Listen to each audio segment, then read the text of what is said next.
नमस्कार दोस्तों, आज की जो कविता है उसका शीर्षक है अहिंसा।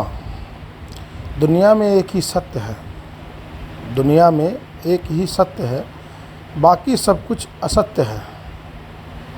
जो आया है उसे जाना है, जो आया है उसे जाना है, बता नहीं सकता मैं नंबर पहले किसका आना है।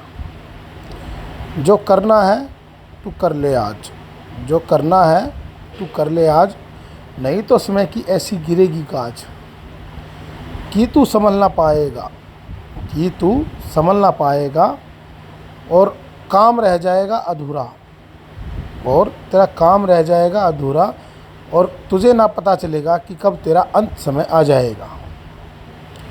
क्यों मद में इतना चूर है, क्यों मद में इतना चूर है, मद ही बनता नासूर है। तुझे पता है, तुझे पता है कि तू ना यहाँ सदा रहने को आया है, तुझे पता है कि तू ना यहाँ सदा रहने को आया है और ना ही यहाँ रह सकता है।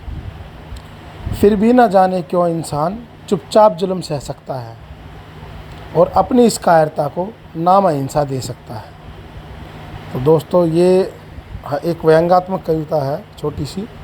इसमें जो गांधी जी ने अपनी कायरता को नाम अहिंसा दिया है ना, कि भारत में तो शुरू से ही गीता का उपदेश रहा है, गीता का ज्ञान रहा है कि कर्म करो, फल की चिंता मत करो। आपको यहाँ सदा नहीं रहना है, आपके बाद भी आना जाना लगा रहेगा, आपसे पहले भी आना जाना लगा रहता है। तो कर्म का मतलब ये नहीं होता कि हम किसी से डर के रहें, हम कोई धर्म की बात है उसमें अच्छी बात है उसके लिए अड़े नहीं। तो जब इस तरह से तो हमारे जो वर्ण है वो वर्ण ही ख़त्म है। भाई, जो ज्ञान की बात करता है वो ब्राह्मण है, जो धर्म की रक्षा की बात, उस ज्ञान में जो सही गलत है उस सही के लिए अड़ने वाला है वो क्षत्रिय है, जो इस दुनिया का भरण पोषण करने वाला है वो वैश्य है, और जो इन तीनों चैनों को चलाने वाला है वो शूद्र है। शूद्र का छोटे छोटे काम।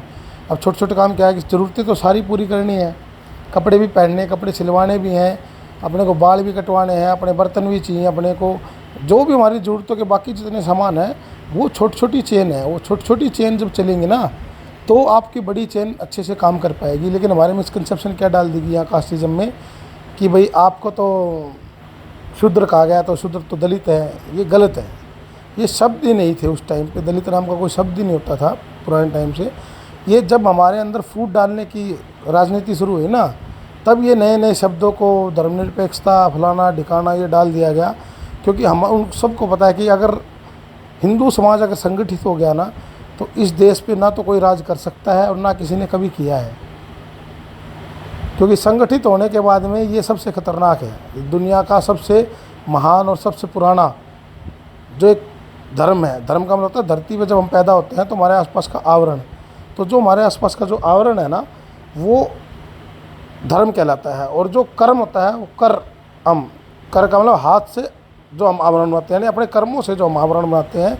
अच्छा आवरण बनाते तो अच्छे कर्म वाला कहलाता है, बुरा आवरण बनाते तो बुरे कर्म वाला कहलाते हैं। ये सारी चीज़ें आपको शायद किसी ने बताई नहीं होगी, मैं जो मेरे ध्यान में आया मैं आपको बता रहा हूँ कि धर्म और कर्म सब इन शब्दों से है। इन शब्दों को अच्छे से समझो तो आपको हर चीज़ समझ में आएगी कि दलित वलित कुछ शब्द नहीं होता। सब छोटे मोटे काम बड़े काम जब चल सकते हैं जब आपके छोटे छोटे काम हो। याद रखना, बड़ी बड़े कारखाने जो है ना, बड़ी बड़ी फैक्ट्रियाँ वो नहीं चलती कभी भी, उनके नीचे छोटी छोटी फैक्ट्रियाँ ही काम करती हैं। अगर छोटी फैक्ट्रियाँ उनके कल पुर्जे उनके स्पेयर पार्ट बनाना बंद कर दे तो बड़े बड़े कारखाने भी ध्वस्त हो जाते हैं, क्योंकि उनकी ज़रूरतें। तो वही बात है, जो हमारे किसान मजदूर ख़त्म हो गए तो बड़ी वाली चेन में खाना पीना, वो जो वैश्य क्षत्रिय ब्राह्मण है उनको खाना पीना कहाँ से मिलेगा। तो मेहनत तो करनी पड़ती है, मेहनत सब करते हैं। कोई आपका पेट पालने के लिए करता है, कोई उस पेट पालने वाले के लिए करता है, और कोई आपकी रक्षा के लिए करता है तो आप उसकी रक्षा के पेट पालने के लिए करते हैं, और कोई आपको ज्ञान देता है उस ज्ञान। और ये चेन इंटर कनेक्टेड है आपस में देखा जाए तो, लेकिन हम इसको अलग अलग करते हैं।